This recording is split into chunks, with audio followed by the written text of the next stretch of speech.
Ada banyak kejadian yang terjadi selama seminggu ini. Dan beberapa kejadian tersebut bahkan membuat heboh jagat dunia maya dan menuai berbagai macam tanggapan dari warganet. Mulai dari aksi balasan Israel di Yaman, kebakaran tempat parkir motor dengan kerugian mencapai 2,2 miliar rupiah dan masih banyak lagi. Kali ini kita bakalan rangkum kejadian-kejadian tersebut di Viral of the Week.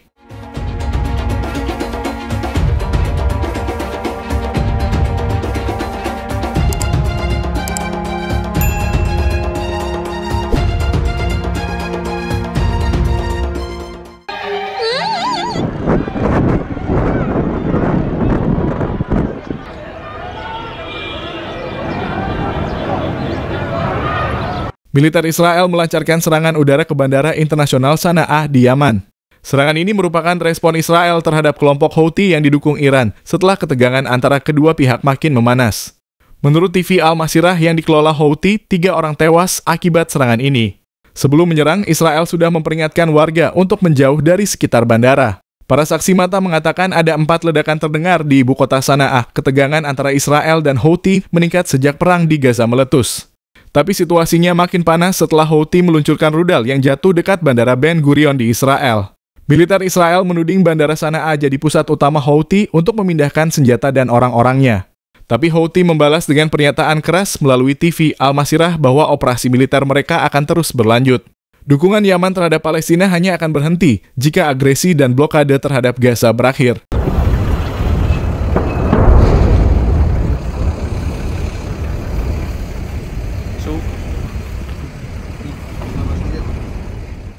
Tempat parkir motor pekerja pabrik di Kabupaten Jepara, Jawa Tengah, ludes terbakar. Akibatnya ada ratusan motor terbakar hingga kerugian mencapai 2,2 miliar rupiah. Kabid Pemadam Kebakaran Jepara yakni Surana mengatakan pihaknya menerima laporan kebakaran sekitar pukul 3 sore. Ada sekitar 4 unit mobil pemadam kebakaran yang ke lokasi. Surana mengatakan api begitu besar hingga membakar parkiran yang terdapat ratusan motor milik pekerja. Namun menurut Surana kepastian penyebab kebakaran ini masih didalami kepolisian. Surana menyampaikan parkiran pekerja pabrik yang ada di Desa Gemulung, Kecamatan Pecangaan ini memiliki luas 20 kali 50 meter persegi. Api baru bisa dipadamkan 2 jam kemudian. Surana melanjutkan tidak ada korban jiwa dalam kejadian ini. Namun kerugian diperkirakan mencapai 2,2 miliar rupiah.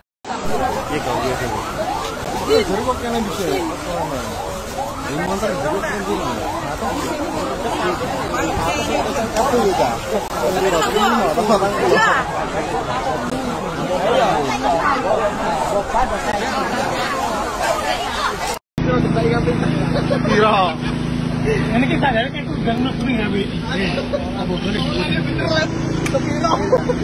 Di sini cetek cepik ini.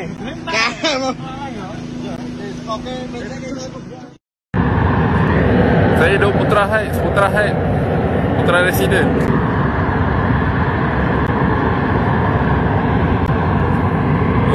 Makin menjadi guys, makin menjadi. Saya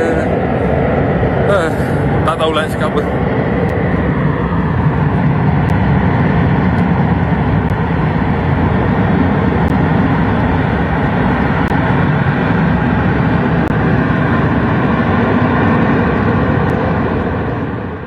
Inilah sebuah kejadian mengerikan di mana saluran pipa gas Petronas meledak dan terbakar. Asisten Direktur Divisi Operasi Departemen Pemadam Kebakaran dan Penyelamatan Selangor Malaysia, Ahmad Muklis Muhtar membeberkan kebakaran SPBU Petronas yang viral terjadi di Taman Puchong Perdana, Puchong, Selangor, Malaysia. Dalam keterangannya, pengaduan terkait kejadian tersebut diterima pada 8 pagi waktu setempat dan diketahui ada kebakaran pada saluran pipa gas tersebut. Balai Bomba Penyelamat Subang Jaya tiba di lokasi pada jam 8:22. Akibat kejadian ini dikabarkan sejumlah warga di wilayah tersebut melaporkan bahwa seluruh wilayah Puchong dan Putra Heights dihujani dengan batu pasir dan debu akibat saluran pipa gas Petronas yang terbakar. Bomba dan Penyelamat Malaysia berjibaku memadamkan api dan Petronas memastikan pipa yang terdampak sudah diisolasi. Petronas telah menutup katup pada pipa yang terbakar untuk mencegah api menyebar lebih luas. Petugas masih menyelidiki sejauh mana dampak kebakaran terhadap permukiman warga. Operasi pemadaman terus dilakukan untuk memastikan situasi terkendali. Belum diketahui jumlah korban yang terdampak ataupun luka-luka dan kerugian yang ditimbulkan akibat kejadian tersebut.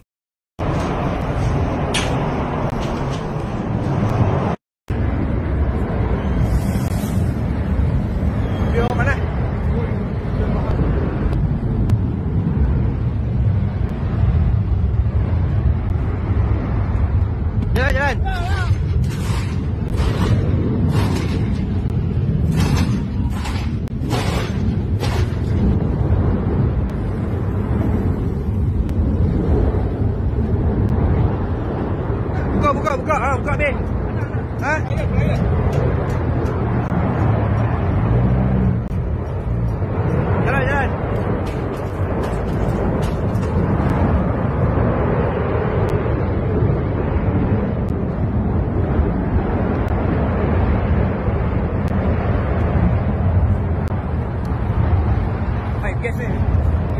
Naik gas.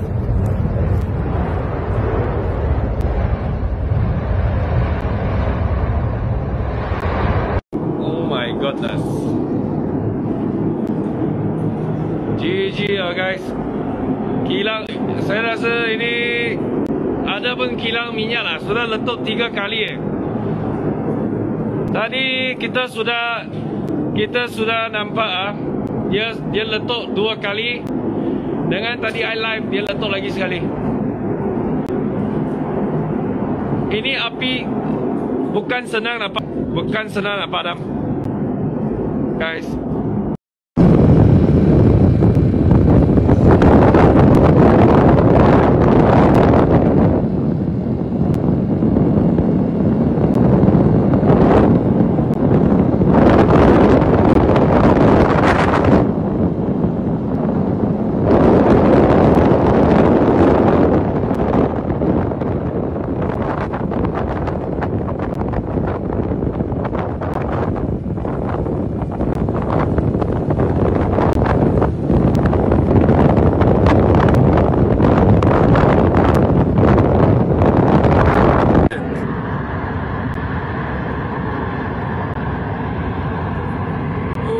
Makin menjadi guys, makin menjadi.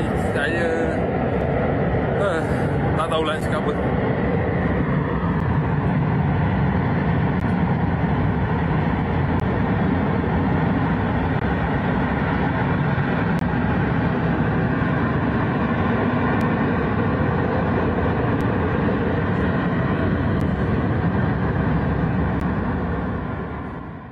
Ini adalah seorang pria asal kota Jepara, Jawa Tengah, yang mampu membuat minder iblis karena kelakuannya. Pria berusia 21 tahun ini terbukti melakukan aksi pemerkosaan terhadap puluhan gadis di bawah umur. Modus pelaku adalah mencari para korbannya melalui media sosial dengan berbekal foto pria tampan yang tentunya bukanlah dirinya. Setelah berhasil mendapat calon korbannya, pelaku kemudian mengajak si korban ke kamar yang telah dia sewa, kemudian aksi bejatnya pun dilakukan. Awalnya aksi si pelaku berjalan mulus tanpa adanya satu orang pun yang curiga. Namun pada suatu masa handphone si salah satu korban mengalami kerusakan kemudian diperbaiki di jasa servis oleh ayah korban. Setelah handphone diperbaiki dan dihidupkan, ayah korban mengetahui kalau di telepon genggam anaknya itu tersimpan data kasus kejahatan seksual berupa video anaknya.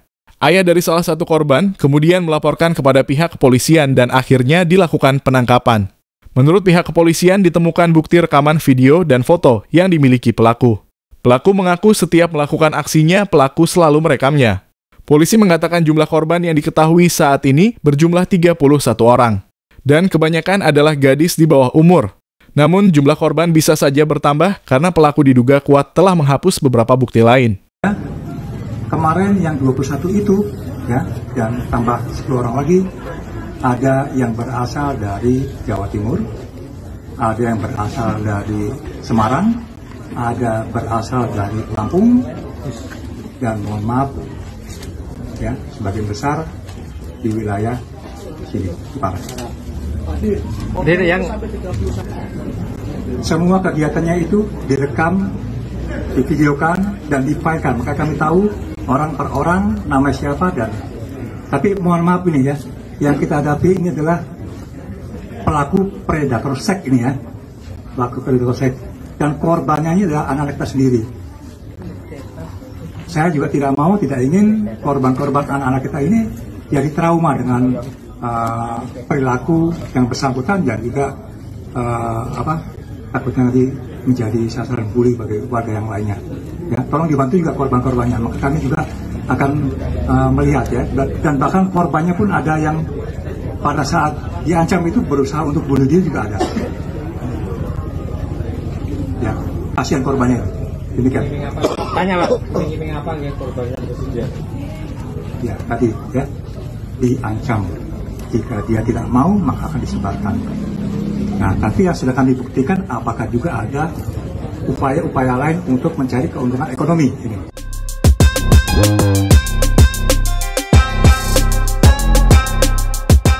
Sudah menjadi rahasia umum di mana polisi selalu kedapatan melakukan pengawalan terhadap rombongan motor besar. Rakyat juga sudah banyak yang tahu kalau kepolisian memang menyediakan layanan pengawalan tersebut dengan paparan alasan yang terdengar sangat baik ketika dibacakan. Namun nyatanya ada banyak warga Indonesia yang menganggap hal tersebut sebagai hal yang meresahkan. Terlebih tingkat kepentingan pengawalan tersebut dinilai tidak terlalu penting. Dan lihatlah contoh terbaru dari video yang satu ini di mana ada seorang warga yang merekam secara jelas. Di mana komunitas motor besar yang dikawal polisi melaju dengan sangat mulus menerobos lampu merah. Dan diketahui kejadian ini terjadi di perempatan Resut Sragen.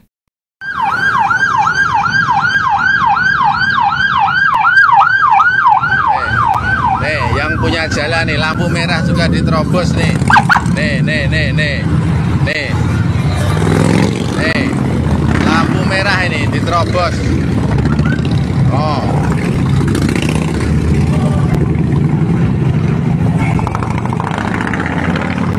Dan yang satu ini ada momen di mana rombongan komunitas motor besar yang dikawal polisi harus berhenti karena memberikan jalan kepada rombongan komunitas mobil mewah. Sungguh kasihan sekali nasib ambulans. Ada kalanya Harley nyala sama supercar. Harley nyala.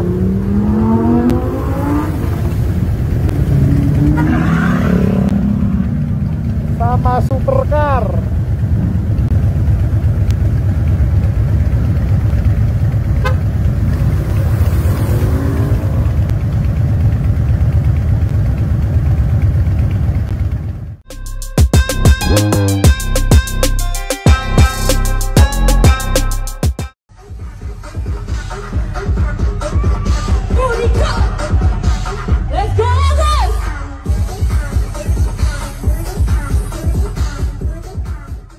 Di tengah panasnya pro dan kontra mengenai perayaan wisuda untuk kelulusan sekolah, sebuah video muncul dan viral ramai di media sosial. Dalam video tersebut menunjukkan penampilan DJ Diah Krishna di kelulusan siswa sekolah. Video tersebut diketahui diambil di SMK N1 Tejakula Buleleng, Bali. Di dalam video memperlihatkan seorang DJ sedang tampil dengan menggunakan pakaian ala siswa SMA. Di belakangnya nampak puluhan siswa perempuan dan laki-laki berjoget mengikuti alunan musik DJ. Anggota DPD RI asal Bali, I Gusti Ngurah Arya Wedakarna atau AWK menyoroti video tersebut. Dia beranggapan perayaan kelulusan yang berlebihan tidak pantas dilakukan di tengah kondisi ekonomi yang sedang lesu. Selain itu, I Gusti Ngurah Arya Wedakarna juga berniat untuk mendatangi SMK N1 Tejakula Buleleng untuk meminta klarifikasi.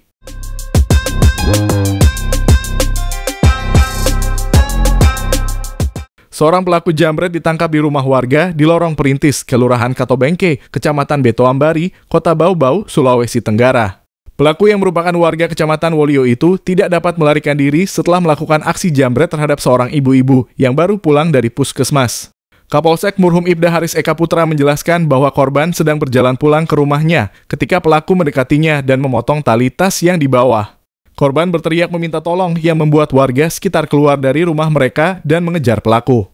Merasa terancam, pelaku akhirnya bersembunyi di dalam rumah warga. Dan tak lama setelah itu, petugas kepolisian tiba dan berhasil mengamankan pelaku. Sementara itu, warga yang marah mencoba memukul pelaku, namun upaya tersebut dihalangi oleh polisi yang bertugas. Saat pelaku dibawa keluar, beberapa warga masih berusaha melampiaskan kemarahan mereka, tetapi polisi tetap menjaga situasi agar tidak semakin panas. Pelaku kemudian dibawa ke Mapolsek Murhum untuk menjalani pemeriksaan lebih lanjut. Dan kini pelaku ditahan di ruang tahanan Mapolsek Murhum untuk mempertanggungjawabkan perbuatannya sesuai dengan proses hukum yang berlaku.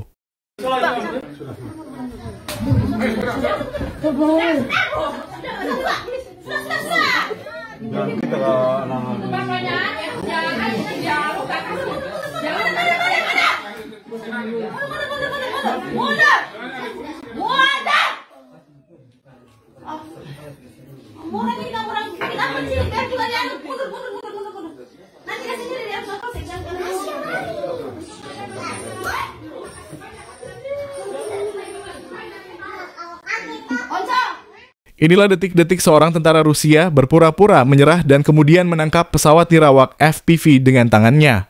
Dalam video yang beredar di media sosial, dapat kalian lihat rekaman dari pesawat nirawak FPV Ukraina yang terbang ke arah tentara Rusia. Ketika pesawat nirawak itu semakin dekat, tentara Rusia itu memutuskan untuk melambaikan tangannya untuk memberi isyarat bahwa ia menyerah. Namun setelah mendekat, si tentara Rusia dengan cepat mengambil pesawat nirawak FPV Ukraina.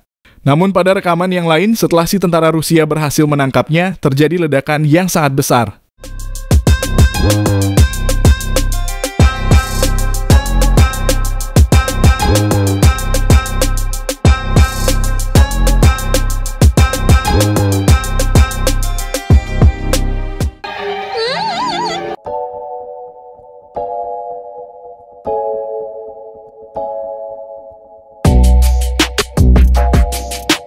Itu tadi kumpulan kejadian di Viral of the Week. Dan terima kasih sudah nonton video kita, jangan lupa subscribe.